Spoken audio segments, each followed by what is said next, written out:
If you are going to walk with Jesus Christ, you are going to be opposed. That's the Christian life. Bonjour et bienvenue sur ma chaîne Sandra by Faith. Je m'appelle Sandra et je suis de retour aujourd'hui avec une nouvelle vidéo dans laquelle on va parler de discipline. Je pense que la vidéo tombe vraiment au bon moment parce que nous sommes encore en début d'année et je veux au travers de cette vidéo t'encourager à non seulement avoir une discipline stricte et rigoureuse pour cette année, mais surtout à ne pas avoir honte d'avoir la discipline que tu as parce que tes objectifs ne sont pas les mêmes que ceux des autres à côté de toi et surtout que chacun d'entre nous sur cette terre est unique, a un plan à accomplir qui est unique et qui est propre à nous. Donc, je veux vraiment t'encourager à avoir une vie de discipline et surtout à ne pas en rougir quand tu auras des gens autour de toi qui, eux, justement, n'ont pas une vie de discipline et qui voudront te faire croire que tu en fais trop. La référence biblique aujourd'hui, c'est Jean 15 au verset 18 qui dit « Si le monde a de la haine pour vous, sachez qu'il m'a haï avant vous. Si vous apparteniez au monde, le monde vous aimerait parce que vous seriez à lui. Mais je vous ai choisi et pris hors du monde et vous n'appartenez plus au monde, c'est pourquoi le monde vous hait. » Je crois que nous, en tant que chrétiens, la première chose qui est vraiment super importante pour nous dans notre discipline, c'est le fait d'avoir une relation avec Dieu. Ça veut dire d'être discipliné dans les temps qu'on passe avec le Seigneur, d'être discipliné dans les objectifs qu'on se donne de croissance spirituelle. Parce que quand on devient chrétien, il y a des étapes en fait. Et le but ultime à la fin, c'est que nous puissions vraiment être mûrs spirituellement de manière à vivre la vie que Dieu attend de nous. Parce que la Bible dit, tant que l'héritier est encore un enfant, il ne diffère pas d'un esclave. Tant que nous sommes encore des enfants spirituels, on ne peut pas pleinement faire ce que le Seigneur a prévu pour nous. Et donc, on a besoin de grandir pour pouvoir comprendre les choses et pour pouvoir justement discerner ce qui est bon, ce qui est agréable et ce qui est parfait aux yeux de Dieu. Donc, notre discipline, la première raison de notre discipline en tant que chrétien, c'est de chercher à grandir et à mûrir spirituellement. Ça veut dire que quand toi, là où tout le monde suit le courant du monde, où le soir on dort à des heures pas possibles parce que il faut regarder la dernière série du moment, ou le soir on dort à des heures pas possibles parce que il faut passer son temps à discuter avec 10 000 personnes sur des groupes, parce que il faut jouer aux jeux vidéo, parce que etc. Quand tout le monde décide que le soir c'est l'heure où il faut veiller super tard et aller se coucher super tard, et que toi tu décides d'aller te coucher super tôt parce que tu veux te réveiller super tôt pour avoir assez de temps pour passer du temps avec le Seigneur et pouvoir vaquer ensuite à tes occupations le reste de la journée, bah c'est sûr qu'il y a des gens qui vont te dire tu en fais trop, il y a des gens qui vont te dire tu te prends pour qui, tu crois que tu es meilleur que qui, etc. Mais il ne faut pas t'arrêter à ce que les gens te disent, il faut te fixer sur tes objectifs, cet objectif-là en fait que tu t'es fixé, celui de grandir avec le Seigneur. En cette année vraiment, il faut que tu apprennes, il faut qu'on apprenne à fermer nos oreilles à tout ce qui n'est pas de Dieu et à fermer nos yeux à tout ce qui n'est pas de Dieu pour nous. À tout ce qui n'est pas de Dieu pour nous, pas à tout ce qui... Parce qu'il y a des choses qui peuvent être de Dieu, mais qui ne nous concernent pas personnellement. Donc, apprenons vraiment cette année à fermer nos oreilles à ce qui n'est pas de Dieu pour nous et à fermer nos yeux à ce qui n'est pas de Dieu pour nous, de telle sorte qu'on reste entièrement focalisé sur ce que le Seigneur a prévu pour nous. Pourquoi je dis que la discipline fait du tri? Parce que tu remarqueras très rapidement que quand tu décides d'avoir une vie disciplinée, quand tu décides d'avoir une vie focalisée, une vie concentrée et orientée par un but précis, quand tu sais exactement où tu vas, tu sais exactement comment faire pour y aller. Et ça différera toujours, ça créera toujours une différence entre ceux qui vivent la vie en fait au jour le jour, qui prennent la vie comme elle vient, entre ceux qui n'ont pas d'objectif, ceux qui se disent bah la vie est telle qu'elle est et puis qui ne sont conduits par rien en fait finalement. Ta discipline fera automatiquement le tri. Je vais te prendre un exemple, je vais prendre mon propre exemple parce que c'est toujours mieux, n'est-ce pas? C'est plus concret. Moi je ne mange pas de fast-food, c'est-à-dire que manger des fast-food ce n'est pas mon quotidien. Ce n'est même pas parmi mes habitudes, quotidiennes. Ça veut dire que ça peut m'arriver dans l'année, par exemple l'année dernière, je pense que j'ai dû manger fast-food à tout casser 5 fois dans l'année, sur 365 jours dans l'année. Et encore parce que j'avais la flemme de me faire à manger moi-même. Tu vois ce que je veux dire? Mais ça ne fait pas partie de mes habitudes. Et donc, ce qui fait que je me souviens à une époque, quand j'étais encore dans mon ancienne église, les jeunes, ils aimaient, enfin, les jeunes comme tous les jeunes d'aujourd'hui, hein, ils aimaient beaucoup se retrouver souvent dans des fast-foods pour manger, que ce soit KFC, que ce soit McDo, etc., etc. Moi, je n'y participais jamais parce que je ne mange pas cette nourriture-là. Je ne participais jamais, par exemple, je ne pouvais jamais aller à KFC parce que je ne mange pas de poulet.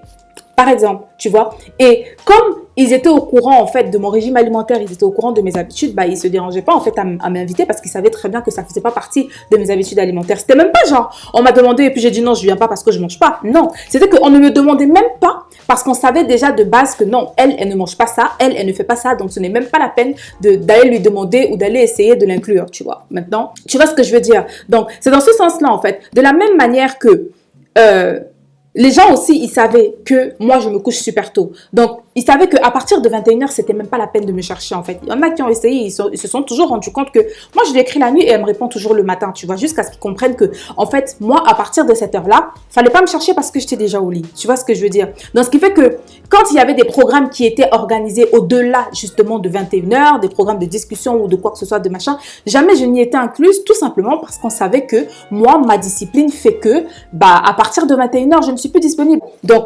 ça s'applique à tous les domaines de notre vie, en fait, tant que on a adopté une certaine discipline.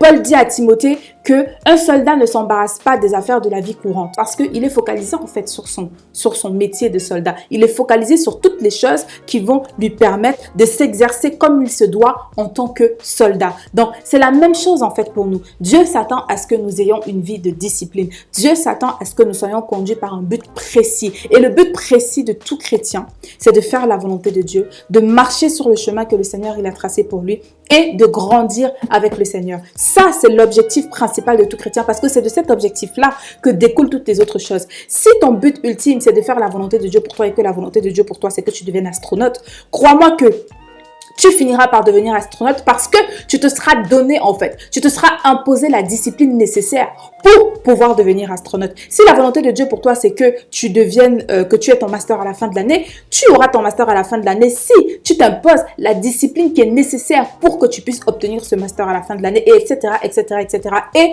ça différera toujours, et je le redis encore, ça différera toujours de toutes les personnes qui vivent une vie qui n'a pas de discipline, qui vivent une vie qui est débridée, qui vivent une vie qui n'a aucun sens. Donc, ne te lamente pas.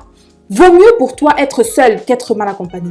Vaut mieux pour toi être seul et rester fixé sur tes objectifs qu'être entouré de beaucoup de personnes et ne partir nulle part. Parce que la Bible dit encore que les mauvaises compagnies corrompent les bonnes mœurs. Les mauvaises compagnies corrompent les bonnes mœurs. Vaut mieux pour toi avoir un objectif précis et y aller tout seul parce que tous les gens autour de toi ne veulent pas y aller ou parce que tous les gens autour de toi ne veulent pas avoir une discipline plutôt que de n'aller nulle part ensemble. Vaut mieux pour toi avancer seul et avancer vers ta direction que de rester avec toutes les autres personnes au même endroit. Parce que ce que Dieu veut, c'est que nous évoluions. Ce que Dieu veut, c'est que nous grandissions. Ce que Dieu veut, c'est que nous fassions sa volonté. Et pour faire la volonté de Dieu, nous devons avoir une vie disciplinée. Donc, cesse de te lamenter quand tu vois qu'il y a des gens qui ont quitté ta vie tout seul.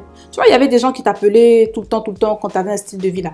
Mais depuis que tu as changé, depuis que tu as pris un autre tournant, depuis que tu as pris un revirement, depuis que tu as décidé que désormais tu vas être concentré, désormais tu vas être sérieuse, désormais tu vas être sérieux, tu vas prendre au sérieux en fait ta vie, tu te rends compte qu'il y a des gens qui t'appellent plus parce que les gens ils se sont rendus compte.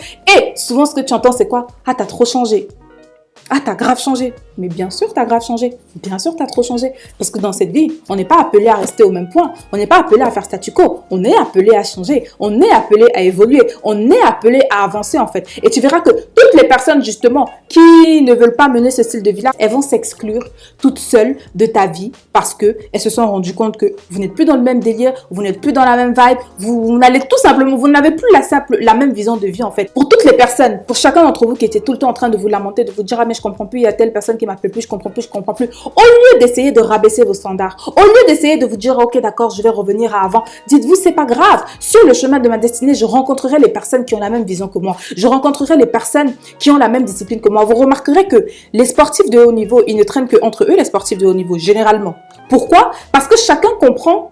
Ils comprennent en fait la dynamique dans laquelle ils sont. Ils comprennent ce que ça demande d'être sportif de haut niveau. Ils comprennent la discipline qu'il faut s'appliquer. Ils comprennent en fait la discipline qu'il faut s'imposer pour pouvoir être sportif de haut niveau et de qualité en fait. Donc c'est de la même manière que Le Seigneur veut que nous puissions nous associer avec les personnes qui ont les mêmes valeurs, qui ont les mêmes principes, qui ont la même vision de vie que nous. Amos 3.3 dit, est-ce que deux personnes peuvent-elles marcher ensemble sans s'être mises d'accord?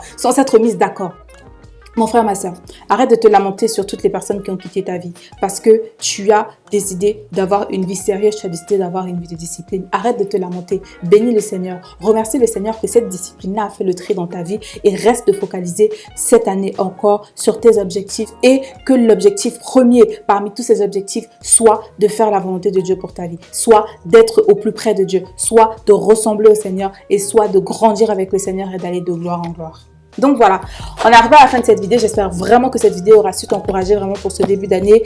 Et je t'encourage vraiment à continuer comme ça. Peu importe les labels que les gens voudront t'apposer, peu importe qu'on veuille t'appeler orgueilleux, te traiter de tous les noms, il n'y a pas de souci. Reste concentré sur le Seigneur, reste concentré sur ce que le Seigneur veut. Et ne cherche surtout pas à prouver à qui que ce soit que tu as raison. Focalise-toi sur ce que tu as prévu de faire et le Seigneur se chargera de te rendre justice. Le Seigneur se chargera de te donner raison et il le fera de manière éclatante, de telle sorte que tous les hommes qui auront élevé leur langue contre toi se retrouvent condamnés et se retrouvent en train de dire « il avait raison, elle avait raison ». Elle sert vraiment le véritable Dieu. Il sert vraiment le véritable Dieu et c'est son exemple qu'on doit suivre. Donc voilà. Je t'invite à venir me rejoindre sur mon compte Instagram Sandra by Faith pour suivre mes activités au quotidien parce qu'il y a du contenu sur Sandra by Faith qui ne vient pas ici. Donc si jamais tu as envie de suivre mes activités au quotidien, n'hésite pas à venir me rejoindre là-bas. Et aussi sur ma deuxième chaîne Sandra Michel qui est ma chaîne Lifestyle sur laquelle je partage justement mon quotidien, comment je m'organise, quel est le style de vie en fait finalement que je mène. Et la ligne directrice de cette chaîne c'est un lifestyle motivé par l'essentiel. Donc c'est une chaîne sur laquelle je partage le fait que en fait, le style de vie que j'ai aujourd'hui, les habitudes que j'ai aujourd'hui, que ce soit habitudes alimentaires, que ce soit habitudes vestimentaires, que ce soit mon organisation, etc. Tout cela est motivé par l'essentiel et l'essentiel pour moi, c'est ma foi en Jésus-Christ. Donc, si jamais ce genre de contenu t'intéresse, n'hésite pas à venir me rejoindre. Donc, je te mets toutes les informations là sur l'écran et en barre d'infos aussi, tu retrouves tous les liens qui te redirigent directement vers ces comptes-là. Et voilà. Moi, je te remercie encore d'avoir pris le temps de regarder la vidéo. D'ici à la prochaine fois, porte-toi bien, que mon Dieu te bénisse et don't forget, never stop walking by faith and not by sight. Stay blessed and faith till you make it. Bye.